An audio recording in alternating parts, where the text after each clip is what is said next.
দেখুন, গত 1 মাস ধরে আপনাদের সামনে আরজি কর কাণ্ড নিয়েই প্রত্যেকটা প্রতিবেদন সামনে এনেছি।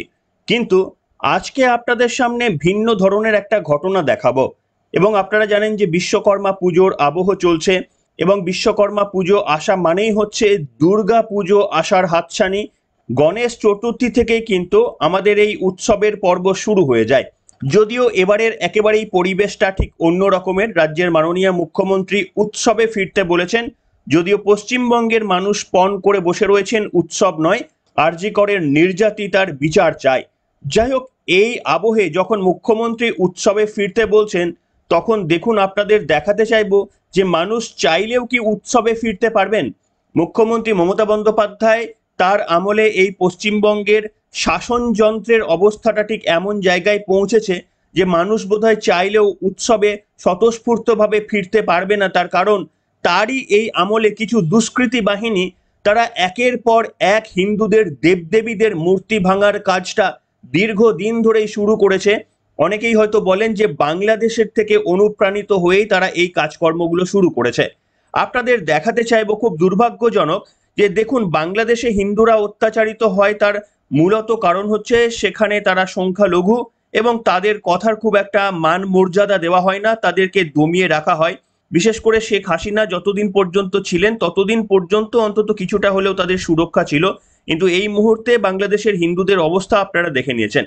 এবার আপনারা দেখুন যে পশ্চিমবঙ্গেও কিন্তু হিন্দুরা যে প্রত্যেকটি জায়গায় খুব স্বাধীনতা উপভোগ করছে, সংবিধান তাদের জন্য নিশ্চিত করেছে মমতা বন্দ্যোপাধ্যায়ের সরকার, এমনটা বলা যাবে না। তাই আমার বক্তব্য, হিন্দুরা সংখ্যা গরিষ্ঠ বা সংখ্যা লঘিষ্ঠ এটা বড় ব্যাপার নয়। বড় ব্যাপার হচ্ছে শাসন ক্ষমতায় কারা রয়েছে। দেখুন, আপনারা যদি বলেন বাংলাদেশে হিন্দুরা সংখ্যা লঘিষ্ঠ বলে তাদের ওপর অত্যাচার হয়, তাহলে পশ্চিমবঙ্গে হিন্দুদের এরকম কোণঠাসা করা হচ্ছে কেন, বা তাদের ওপর অত্যাচার করা হচ্ছে কেন? এই প্রশ্নের আপনাদের উত্তরটা আছে? উত্তর নিশ্চয়ই সবারই রয়েছে, শাসকের দৃষ্টিভঙ্গি। তার কারণ মুহরম নিয়ে রাজ্যের মাননীয় মুখ্যমন্ত্রী যতটা সংবেদনশীলতা দেখান, ঠিক তার উল্টো পথে হেঁটে রাজ্যের মাননীয় মুখ্যমন্ত্রীকে রামনবমী নিয়ে বক্তব্য বলতে শোনা যায়। এবং সম্ভবত মমতা বন্দ্যোপাধ্যায়ের এই বক্তব্যগুলো দুষ্কৃতকারীরা তারা হাতিয়ার করে ইউজ করেন। আসুন কথা না বাড়িয়ে আপনাদের ঘটনা দেখাতে চাইবো। কে করেছেন, কারা করেছেন বলতে পারবো না, তবে নিশ্চিতভাবে যারা করেছেন তারা দুষ্কৃতী বাহিনী ছাড়া আর কিছুই বলতে আমরা পারি না।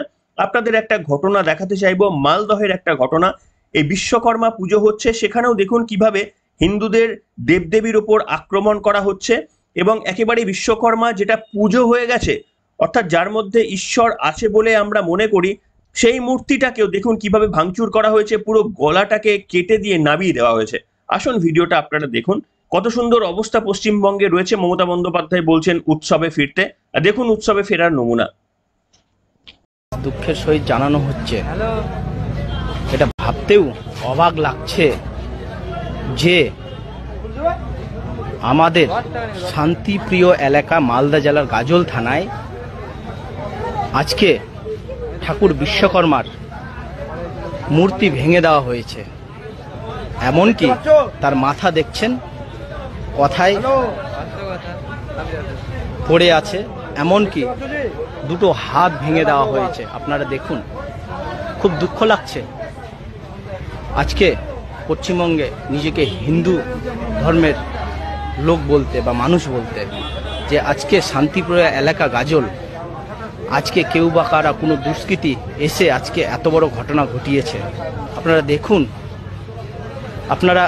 আমরা দেখেছি বাংলাদেশে জামাতের দলরা বা সেখানকার দুষ্কৃতীরা এরকম ঘটনা ঘটায়, কিন্তু আজকে দেখুন, আজকে আমরা ভাবছি যে আমাদের পশ্চিমবঙ্গে বা আমাদের ভারতে এগুলো হতে পারে না, কিন্তু আজকে আমরা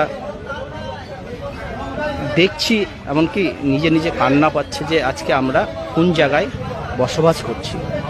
এত বড় সাহস হতে পারে যে একটা ঠাকুরের মূর্তি কেউ বা কারা ভেঙে দিয়ে যাবে।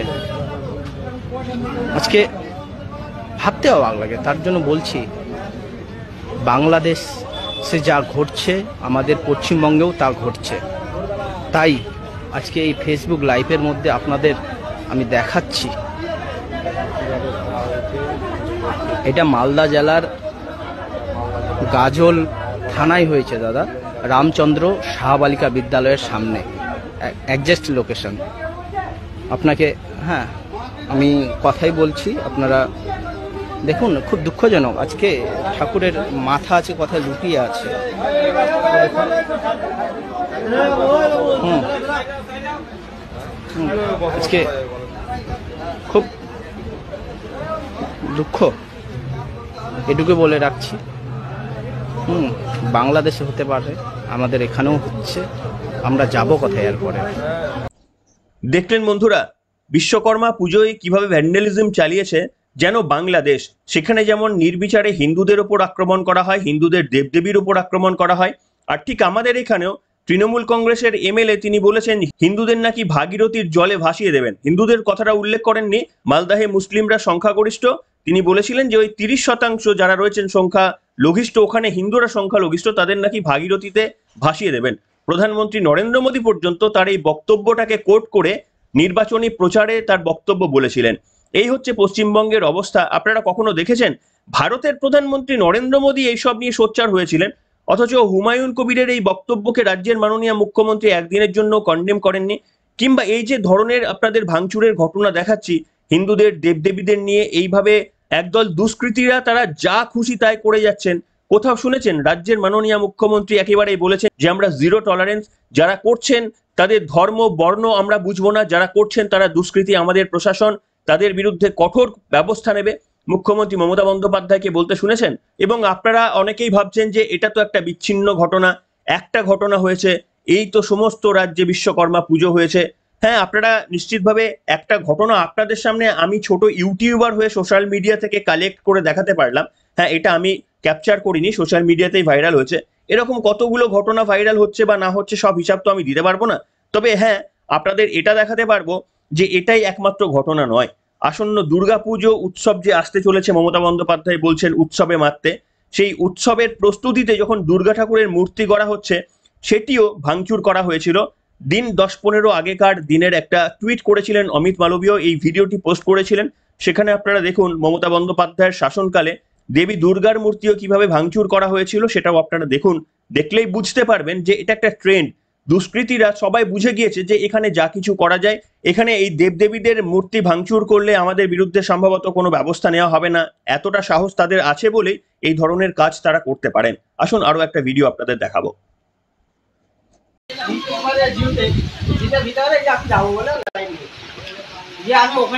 ওখানটায় এসে আমার ঠাকুরটা দেখে আমার মাথা ধরে কিন্তু জলে দিতে হবে।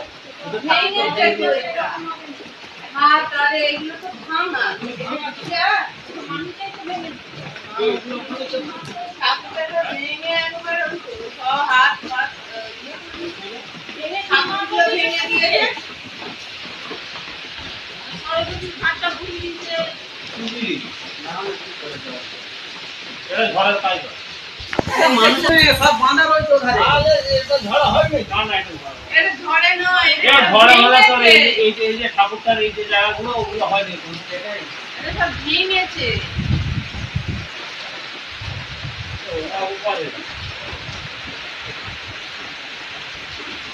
দেখলেন বন্ধুরা, এই ভিডিওটা অমিত মালবিয়া তিনি বেশ কয়েকদিন আগে, সম্ভবত 10-15 দিন আগে তিনি টুইট করেছিলেন, এবং টুইট করে এই ভিডিওটা শেয়ার করে মমতা বন্দ্যোপাধ্যায়ের কাছে কিছু প্রশ্ন তুলেছিলেন। এই হচ্ছে আমাদের সার্বিক রাজ্য প্রশাসনের অবস্থা। মমতা বন্দ্যোপাধ্যায় বলছেন উৎসবে ফিরতে, আর ওদিকে যারা দুষ্কৃতকারী তারা একের পর এক মূর্তি ভাঙছেন। ঠিক যেমন বাংলাদেশে আমরা দেখেছি, এই তো দুর্গাপুজো আসছে, বাংলাদেশে দেখবেন কি হয় দুর্গাপুজো নিয়ে, যে কটা দুর্গাপুজো হয় সে কটার মধ্যে অন্তত 50% ভেঙে গুড়িয়ে দেওয়া হবে, এবং তা নিয়ে প্রশাসন, ওখানকার প্রশাসন নিশ্চুপ থাকবে। আমরা মেনে নিতে পারি যে তবু বাংলাদেশ, সেখানে মানে হিন্দুরা সংখ্যা লঘিষ্ঠ, সেখানে সরকার হয়তো পাত্তা দিল না, কিন্তু আমরা পশ্চিমবঙ্গে তো আমরা সংখ্যা লঘিষ্ঠ নয়, আমরা সংখ্যাগরিষ্ঠ। কিন্তু তারপরেও দেখুন আমাদের এই রকম অবস্থাতেও রাজ্য প্রশাসন তারা নিরুত্তাপ, একটাও বক্তব্য নেই। কাজে এই যে হাসপাতালে অভয়ারাই যে শুধুমাত্র নিরাপত্তাহীনতায় ভুগছে এমনটা নয়, আমাদের দেবদেবীরাও নিরাপত্তাহীনতায় ভুগছে, এবং প্রত্যেকটি ক্ষেত্রেই দুষ্কৃতীরা তারা অধরা। অভয়াকে খুন ধর্ষণ করে যারা চলে যাচ্ছেন সেই সমস্ত দুষ্কৃতীরাও যেমন অধরা, আবার হিন্দু দেবদেবীদের যারা মূর্তি ভেঙে চলে যাচ্ছেন সেই সমস্ত দুষ্কৃতকারীরাও কিন্তু অধরা। তবে হ্যাঁ, এই কথা নিশ্চিতভাবে আমি বলতে পারি যে এটা কোনো ধর্ম বর্ণ এর রং আমি লাগাতে চাইছি না, তার কারণ আমি বিশ্বাস করি যে যারা করছেন তারা দুষ্কৃতকারী, তাদের একটাই পরিচয় হওয়া উচিত, তারা দুষ্কৃতী। আর এই দুষ্কৃতীদের পুলিশের খুঁজে বার করা উচিত কারা এই ধরনের কাজ কারবার করছে। তবে যেটা বলার চেষ্টা করব যে যারা এই অভ্যাসটা নিজেদের মধ্যে মজ্জাগত করে নিচ্ছেন, ভাবছেন আপনারা এই সমস্ত দুষ্কৃতকারী কাজগুলো করে বেঁচে যাচ্ছেন, দেখুন সময় আমার মনে হয় আসবে, সময়ের চাকা পাল্টায়, কিন্তু অভ্যাস মানুষের পরিবর্তন হয় না। হ্যাঁ, তৃণমূলের শাসনকালে এই সমস্ত দুষ্কৃতকারী কাজকর্মগুলো আপনারা করে যেতে পারছেন, হয়তো আরো বেশ কিছুদিন করে যেতে পারবেন যতদিন পর্যন্ত তৃণমূল কংগ্রেস ক্ষমতায় থাকবে। কিন্তু মনে রাখবেন, ক্ষমতাতে কেউ চিরকাল থাকেন না। একেবারে গণতন্ত্রের এটাই নিয়ম, গণতন্ত্রের নিয়ম অনুযায়ী কিন্তু ক্ষমতার হস্তান্তর হয় এবং পরিবর্তন হয়। তাই যে অভ্যাসগুলো আপনারা তৈরি করে রাখছেন, যে বদঅভ্যাসগুলো দুষ্কৃতী বাহিনী তারা তৈরি করে রাখছেন, সেই অভ্যাসগুলো পরিবর্তন করুন। যদি না করেন তাহলে আপনাদের এই বদঅভ্যাসগুলোই কিন্তু একদিন আপনাদেরই উচিত শিক্ষা দেবে, যেদিন আইন মেনে, গণতন্ত্র মেনে আপনাদের উপর উচিত আইনি পদক্ষেপ নেওয়া হবে, সেদিন বুঝতে পারবেন যে আপনারা কতটা বড় ভুল করছেন।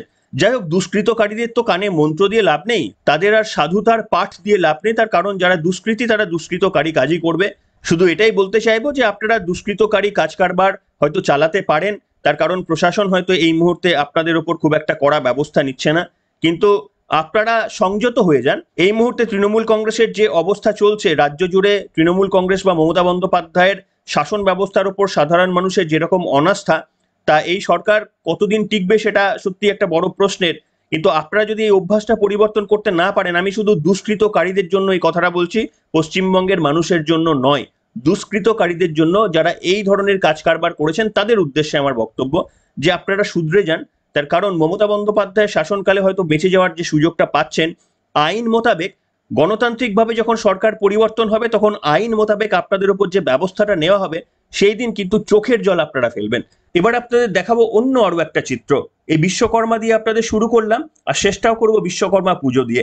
দেখুন, বিশ্বকর্মাকে আমরা সৃষ্টির দেবতা বলি। যে কোনো সৃষ্টি, যে কোনো ইঞ্জিনিয়ারিং জিনিসপত্রর তৈরি, সেগুলোকে আমরা বিশ্বকর্মাকেই আমরা দেবতা হিসেবে মানি। আপনাদের দেখাতে চাইবো, দেখুন এটা হচ্ছে হিন্দুদের কালচার। আপনাদের দেখাতে চাইবো কিছু হিন্দু মা বোনেরা, তারা একটি ট্রেনকে, একটা পাবলিক ট্রেনকে পুজো করছেন বিশ্বকর্মা পুজোর দিন। অসাধারণ একটা চিত্র। আমরা কতটা রিচ, আমাদের কালচার কতটা রিচ, এটা বোধহয় একেবারেই প্রমাণ করে দেয়। আসুন এই ভিডিওটা দেখাবো, এবং যারা দুষ্কৃতকারীরা যারা মূর্তি ভাঙছেন তারা দেখে শিক্ষা নেবেন, এটা আমি এক্সপেক্ট করতে পারি না। কিন্তু যদি 1% কোথাও আপনাদের মধ্যে বিবেক বা মনুষ্যত্ব বেঁচে থাকে, তাহলে এই ভিডিওটা দেখলে আপনারাও হয়তো শিক্ষার পাঠ পাবেন, যে কোনো জিনিসকে কিভাবে সম্মান করতে হয়। ট্রেন দেখলেই যে ইঁট ছুটতে হয়, ট্রেন দেখলেই যে ভাঙচুর করতে হয়, সেটা সবসময় নাও হতে পারে। ট্রেন দেখলে আবার পুজোও করা যেতে পারে, তার কারণ এই ট্রেন আমাদের অনেক কিছু দেয়। আমাদের জীবন বাঁচিয়েছে, আমাদের এক জায়গা থেকে আরো এক জায়গায় নিয়ে যায়, আমাদের কর্মস্থলে পৌঁছে দেওয়ার জন্য এই ট্রেনই ভরসা। তাই সেটা ইট মারার জন্য নয়, পুজোরই যোগ্য। আসুন এই ভিডিওটা দেখুন, নিশ্চিতভাবে একটা বড় শিক্ষা আমরা পেতে পারি। দেখুন।